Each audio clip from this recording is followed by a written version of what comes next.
The U.S. will take over the Gaza Strip, and we will do a job with it, too.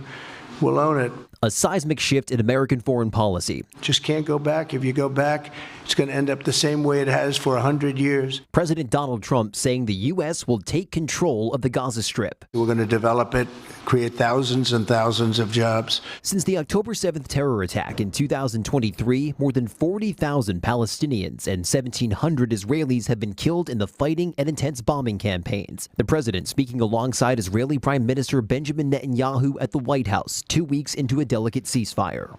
You are the greatest friend Israel has ever had in the White House. The United Nations says most of the Palestinians living in Gaza have been displaced by the war. President Trump saying the U.S. takeover would mean those roughly 2 million people would have to resettle somewhere else. This can be paid for by neighboring countries of great wealth.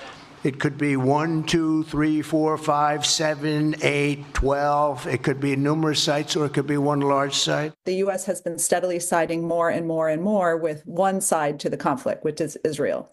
And Trump has now pushed that to sort of its logical conclusion. UNH International Affairs professor Jeannie Sowers says it would be a mistake for the United States to grab control of Gaza, arguing it would empower authoritarian leaders in the region and cross ethical and humanitarian lines. When you forcibly relocate a population, that is a form of ethnic cleansing. And the U.S. needs to be very clear that that is what it would be undertaking. And this is not the only major foreign policy move coming from the White House today. President Donald Trump also announcing the United States will leave the United Nations Human Rights Council. Ross Ketchke, WMUR News 9.